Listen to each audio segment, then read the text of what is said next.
Kami menjalankan kajian ini dengan memegang kepada beberapa objektif. Yang pertama ialah kesan kepada masyarakat dan generasi yang seterusnya jika isu diskriminasi ini masih berpanjangan pada masa akan datang. Yang kedua ialah punca berlakunya diskriminasi ini dalam kalangan masyarakat di Malaysia. Yang ketiga ialah cadangan dan tindakan yang perlu diambil untuk membendung isu diskriminasi ini daripada terus berlaku di Malaysia. Kepentingan kajian ini pula ialah memberi ekoran kepada perolehan maklumat serta penambahbaikan bagi penyelidikan akademik. Seterusnya, kajian ini dapat mengenal pasti tindakan yang selanjutnya yang perlu dilaksanakan berkaitan undang-undang hak asasi individu dan masyarakat yang perlu dipertahankan.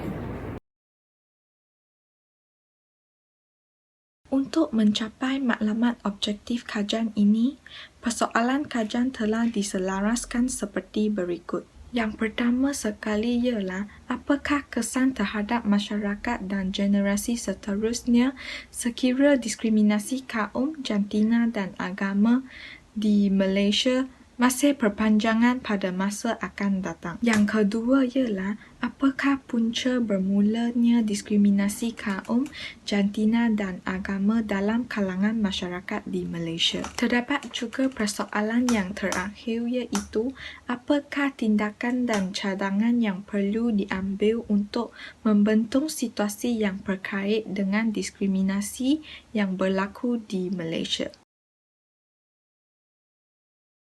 Bagi metodologi kajian, kaedah yang digunakan ialah kaedah kuantitatif. Setelah mengambil kira kengkangan dan pertemuan fizikal, kajian dilaksanakan melalui penyebaran borang soal selidik di atas talian.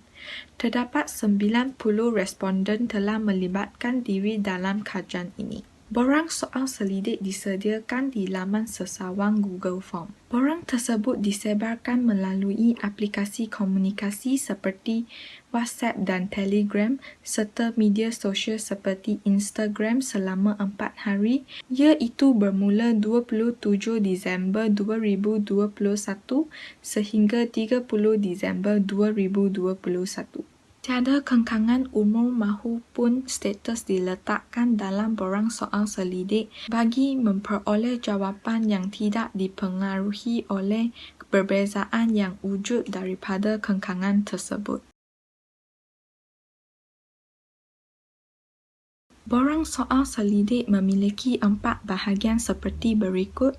Responden ditanya mengenai umur, jantina, kaum, agama dan status. Responden juga diberi soalan berkaitan punca kesan dan langkah mengatasi diskriminasi kaum. Responden ditanya sama ada bersetuju atau tidak dengan beberapa tindakan diskriminasi jantina yang umum.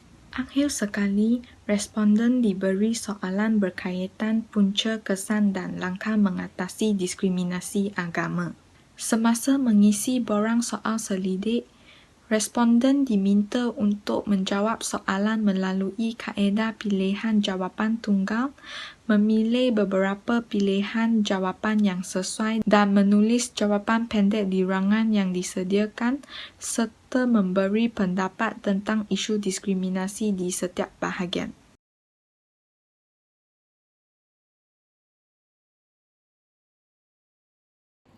Hai, nama saya Ong Wei Chong. Saya akan membentangkan profil responden dan kajian tentang diskriminasi kaum. Seramai 90 orang responden telah menjawab soal selidik ini. Terdapat 49 responden berumur daripada 10 hingga 19 tahun, 35 orang responden berumur daripada 20 hingga 29 tahun, dan akhirnya 6 orang responden berumur 30 tahun ke atas.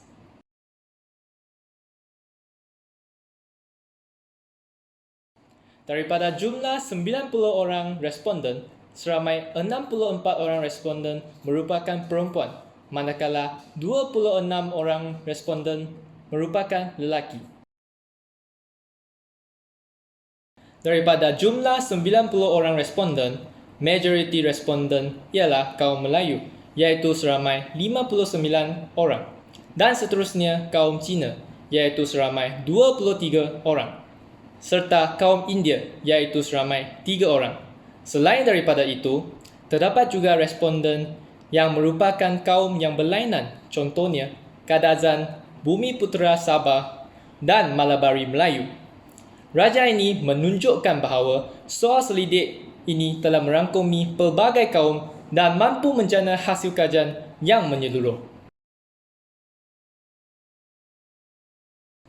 Daripada jumlah 90 orang responden, majoriti responden yang terlibat merupakan pelajar, iaitu seramai 82 orang. Selain itu, terdapat 6 orang responden berstatus tidak bekerja, manakala 2 orang responden mempunyai pekerjaan. Kajian kami memecahkan isu diskriminasi kepada aspek kaum, jantina dan agama yang berfokus kepada punca, kesan, lokasi dan contoh diskriminasi berlaku.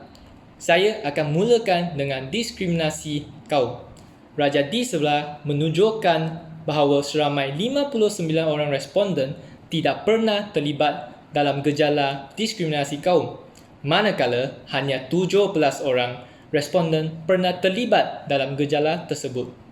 Selain daripada itu, 14 orang responden pula tidak pasti sama ada mereka pernah terbabit dalam gejala diskriminasi kaum atau tidak.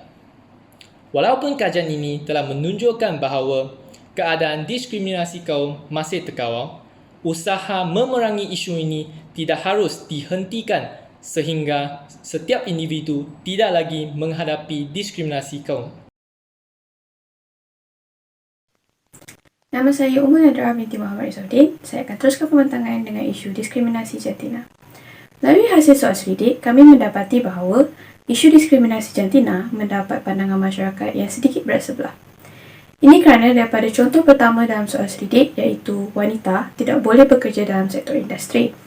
Responden ditanya sama ada mereka bersetuju atau tidak dengan pernyataan tersebut dan hasilnya 89 daripada 90 orang responden tidak bersetuju. Manakala contoh kedua ialah lelaki yang bersifat lemah lembut perlu diberikan peluang dalam bidang pekerjaan yang berkaitan dengan tenaga kerja. Hanya 76 responden pula yang bersetuju.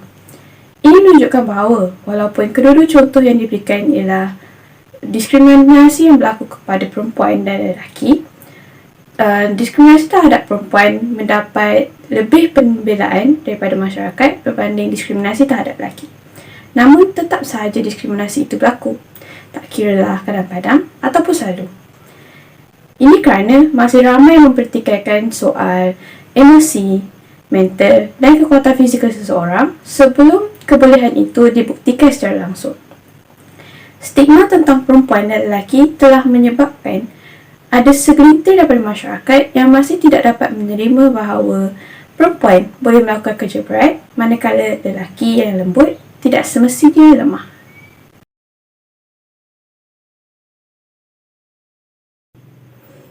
Seterusnya, diskriminasi agama.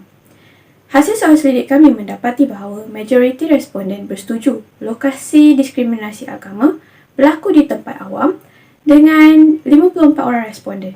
Diikuti rapat dengan lokasi kedua iaitu tempat belajar dengan persetujuan 41 orang responden. Manakala 3 tempat lainnya mendapat bilangan responden minoriti iaitu tempat bekerja 15 orang, kawasan tempat tinggal 12 orang, media sosial atau di alam maya 10 orang. Daripada statistik ini, dapat kita lihat bahawa tempat minoriti ialah tempat dengan hak pemilikan peribadi. Manakala, tempat awam dan tempat belajar ialah tempat umum di mana seseorang pergi ke sana untuk mencapai sesuatu matlamat. Contohnya, membeli belah atau belajar. Ini membuatkan seseorang itu tidak mendapat kuasa yang sepatutnya untuk membela hak kebebasan beragama mereka. Maka kita dapat simpulkan bahawa hak pemilikan peribadi memberikan seseorang itu kuasa untuk dihormati oleh orang lain untuk hidup secara harmoni walaupun dengan agama yang berbeza. Seterusnya, responden ditanya tentang kesan diskriminasi agama dan majoriti memilih kesan yang pertama ialah keharmonian dan keamanan masyarakat terjejas dengan persetujuan 75 orang. Diikuti rapat dengan kesan kedua iaitu tiada perpaduan dalam membuat keputusan dipersetujui oleh 72 orang responden. Kemudian, peluang kehidupan antara penganut agama berlainan menjadi tidak sama rata 63 orang. Hak asasi manusia dicabuli 59 orang. Data ini terbukti melalui kata-kata Prof. Datuk Dr. Teo Kok Siong yang menegaskan bahawa ada suara ahli politik di negara ini yang sengaja mencetuskan isu keagamaan di media sosial untuk menyebabkan perbalahan antara penganut agama yang berbeza, dan sifat ini dikatakan lahir daripada rasa keunggulan terhadap agama mereka sendiri, dan jika tidak dibendung, nescaya akan menyebabkan kegagalan dalam pentadbiran Malaysia dan membuatkan kehidupan masyarakat tidak harmoni lagi. Soal selidik ini telah menerima pendapat daripada responden tentang cadangan untuk mengatasi masalah diskriminasi, iaitu diskriminasi kaum, diskriminasi jantina dan juga diskriminasi agama. Cadangan-cadangan yang diberikan oleh responden telah dibahagi kepada 3 kategori menurut jenis diskriminasi yang dinyatakan dalam soal selidik. Pada bahagian soal selidik tentang diskriminasi kaum, responden telah memberi 3 cadangan untuk mengatasi masalah tersebut. Cadangan yang paling banyak dikemukakan oleh responden adalah semua pihak memberikan layanan yang sama rata terhadap semua kaum.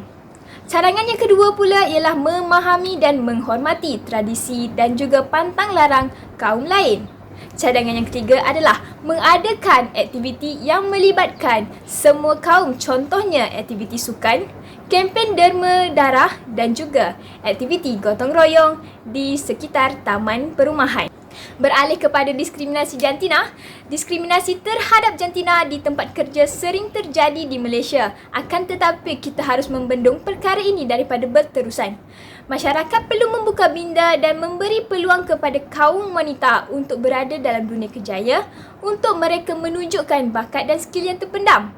Undang-undang yang dikuatkuasakan di bawah Akta Kerja 1955 perlu diikut oleh setiap majikan di seluruh Malaysia. Malah, kuota pembukaan untuk jawatan juga perlu dipertimbangkan dan meluas untuk semua jantina. Yang terakhir merupakan diskriminasi terhadap agama. Langkah yang pertama dalam menangani isu diskriminasi agama ialah pemberian pendidikan dan fahaman yang lebih jelas tentang isu tersebut dalam kalangan masyarakat.